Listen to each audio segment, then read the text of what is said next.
Master साहब बड़ा दीवाना आदमी हो,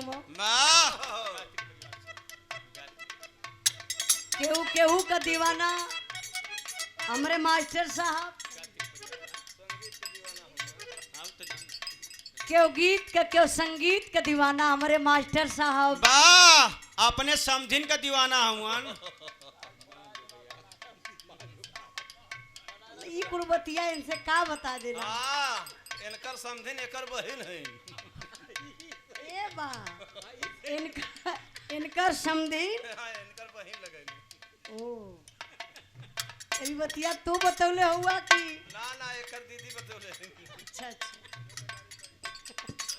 चला अच्छी बात हो। रिश्ता तो सार से संसार भय मास्टर साहब। इनके बारे में आप लोग जानते हुआ, जहाँ अंतरराष्ट्रीय लग गए, अब उससे बड़ा स्थान केहू के नाम मिल सकेला पूरे विश्व में। मास्टर बड़ा बढ़िया गीत का संकेत कैलन। समय भी बहुत कम बा।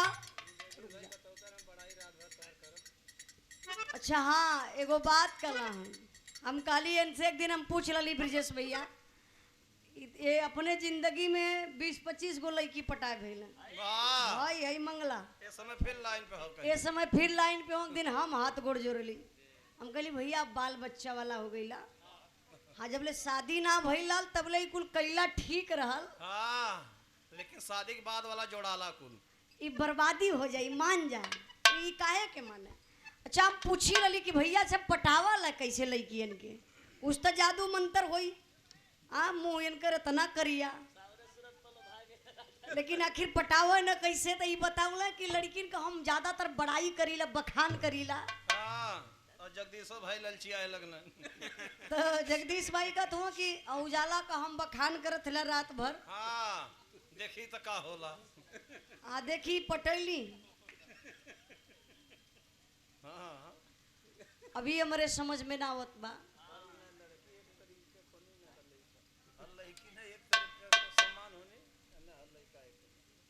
ना जगदीश भैया ये अपने माइंड में रख लिया जाई, हर लड़की एक समान ना हो सकती, ना हर लड़का एक समान हो सकता है। वाह, खाली दाव बैठले वाली बात होले।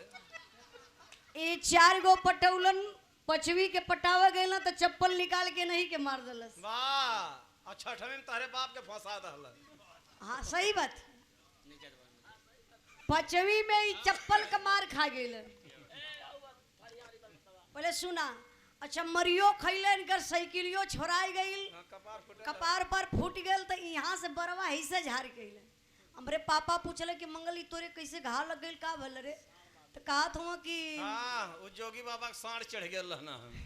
हाँ कहा था दूठे गैया जात रही, एक साँड़ जात रहल, अब सड़वा दौड़ा लल, हमले के साइकिलिया खंती में गिर गई।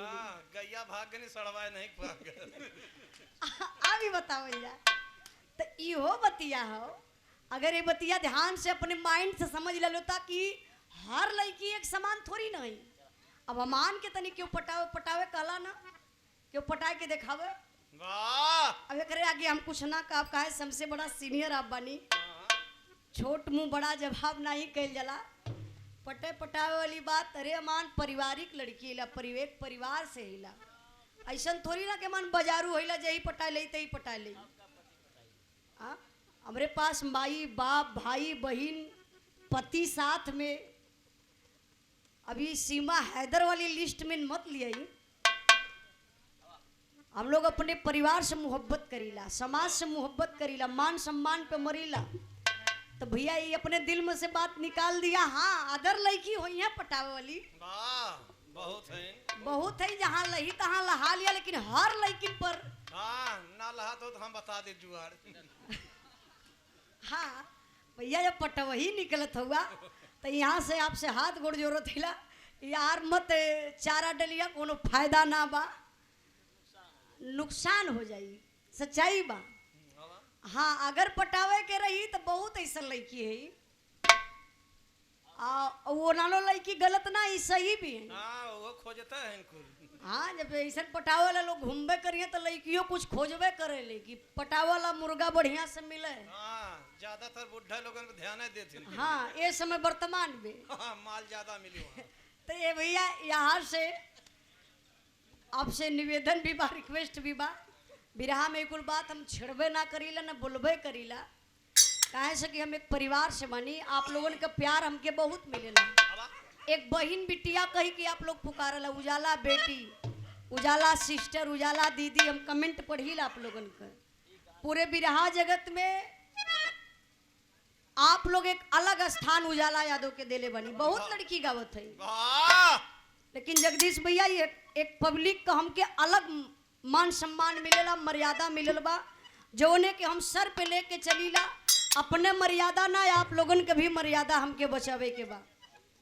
कहीं अगर गलत हो जाई मास्टर साहब तो पूरे हमारे यादव बिरादरी का नाम चल जाई। तो ये लिए और कहीं देख लिया हाथ पांव मार लिया, इच्छा है पूरा जाई, मनोकामना पूर्ण हो जाई, लेकिन यार भैया हम पारिवारिक लड़की है। यो आसाराम मतिन सठियैले हम। हाँ भाई कुछ तो ऐसा लगत बा। आसाराम के बारे में जानला कि ना?